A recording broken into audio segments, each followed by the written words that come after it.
right, it's Scott Hamilton from Rockfile Radio, and I'm on the Zoom call today with Eric and Brent from Out of Darkness. How are you gentlemen doing this morning? Awesome. Well, thanks for joining us on the Zoom. For those that aren't familiar with Out of Darkness, let's start there. Brent has been in Iced Earth and a few other projects over his long career. Eric, I've known for years, and they started working together last year. They're calling it Out of Darkness, and they just released their debut album.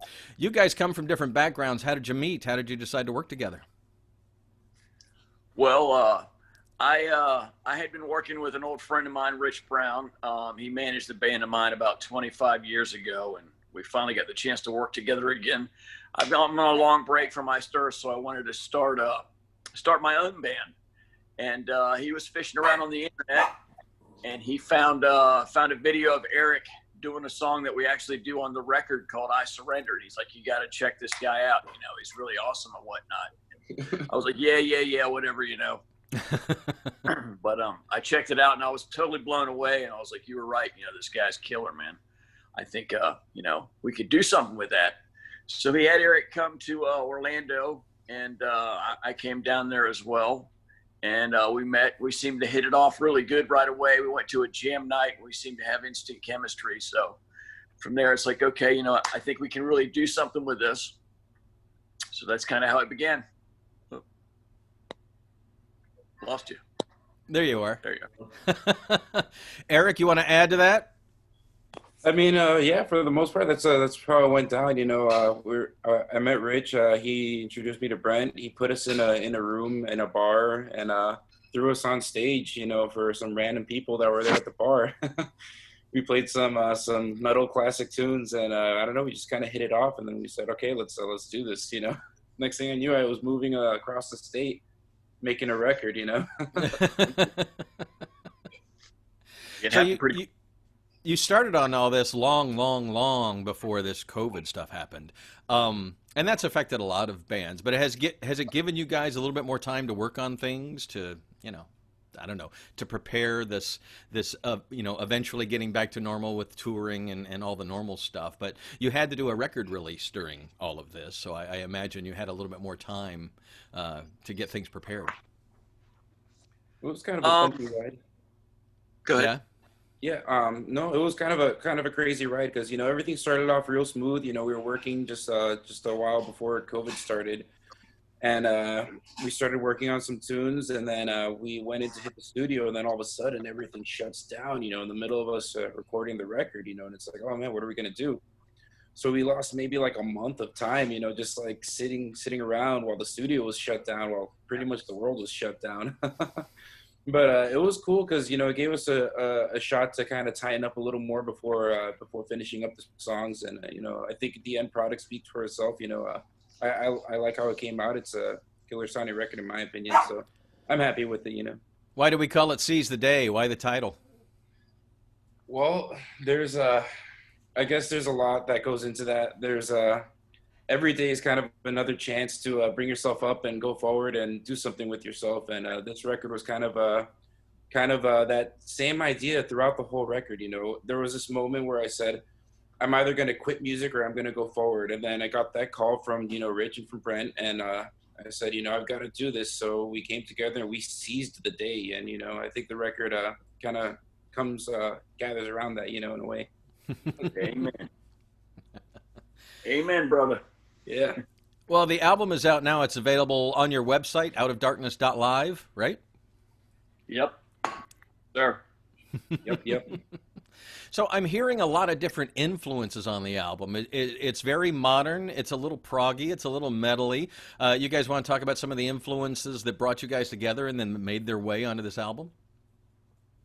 Well, my influences are pretty old school. You know, I come from the school of Black Sabbath, Iron Maiden, Judas Priest, and then on and up into like Queensryche and Pantera. And I think Eric's into a little bit more modern bands than me. Yeah. I kind of dig, I think some of the newer stuff, I guess you could say Porcupine Tree, of course, Haken, but, you know, I really dig on top of that. No One Sees It Coming. You know, I love, you know, NSYNC, Backstreet Boys, Celine Dion. all that stuff, I've man. watched your Facebook Live videos. This is not a surprise. You're quite entertaining doing boy band songs. I love that stuff, man. It's killer. They got some great vocals, you know. You know, and a lot of those songs were written by some very talented songwriters. They are catchy Yeah. tunes, you know. It'd be nice sometimes to hear some metal versions of some of those. Yeah. You know, Richard Marx, he wrote that song. You know Richard Marx, right? I think. Absolutely. Yeah, he wrote that song, This I Promise You for NSYNC. Killer track, you know, awesome song, you know, and he's another one of those. He goes way back, you know, into the rock days of the 80s, and, you know, he came forward and here's the early 2000s. He dropped a great single for that band, and it was just awesome. So, yeah, I'm influenced by a lot of that stuff, you know.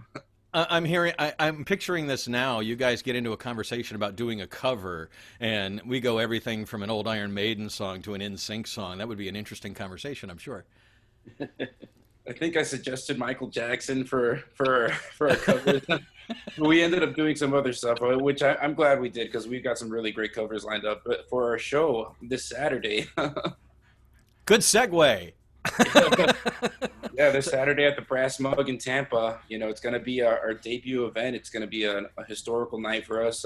We're going to be filming the night to get some music video footage too. It's going to be a few bands, Blood of Angels, Intoxicated, Black Corvus, and Deceptive Intruder.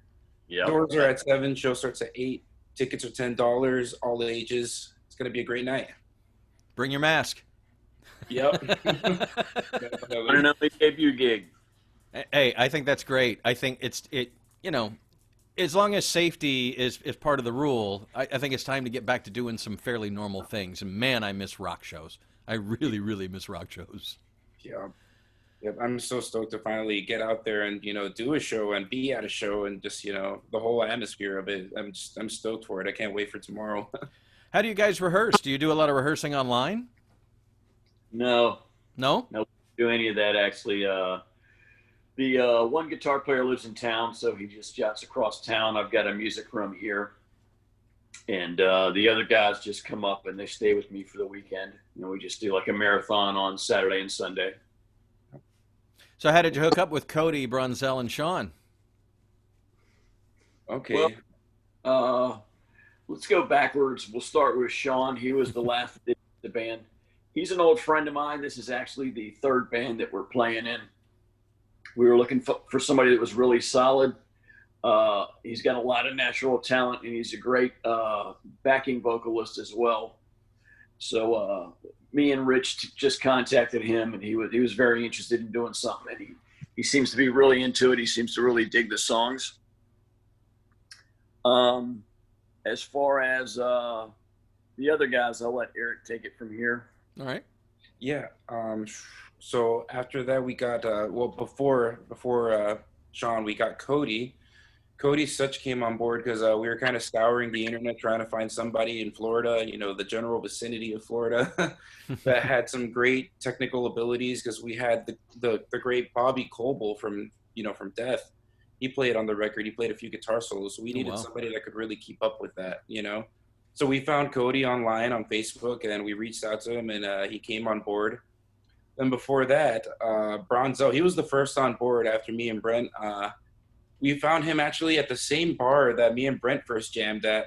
It's like meant to be or something, you know. me and Rich, or the manager, we were hanging out there at the bar, and we see this guy playing bass, playing metal. You know, we said, "Oh my God, he's killer!" You know. So we spoke to him. We said, "Hey man, who do you listen to?" And he's telling us, "Oh yeah, I love Metallica, I love Megadeth, all this stuff." Tells us he loves the classic, and we're like, "Man, this guy is just something else." So I mean, next thing you know, we told him what was going on, and he came on board, and now we've got Bronzell, and he rocks.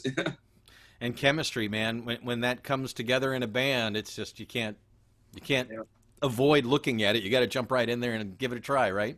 Yep, definitely.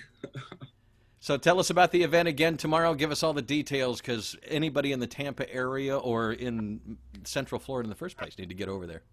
Yeah, everyone, Tampa, Central Florida. We've got some people coming from pretty far, actually, to come to see this event. It's kind of shocking. It's going to be doors open at 7 o'clock at the legendary Brass Mug. You know, a lot of people say the Florida death metal scene kind of evolved out of that place. You know, it came out from there. They've supported metal for years. So at the Brass Mug, Saturday night, 7 o'clock p.m., doors open. Show starts at 8. We've got Black Corvus, Deceptive Intruder, Intoxicated, and Blood of Angels playing. It's going to be a fun night, you know, $10, all ages event. I'm stoked for it. Dude, congratulations. I'm glad you're getting out there and getting back to rocking. I love it.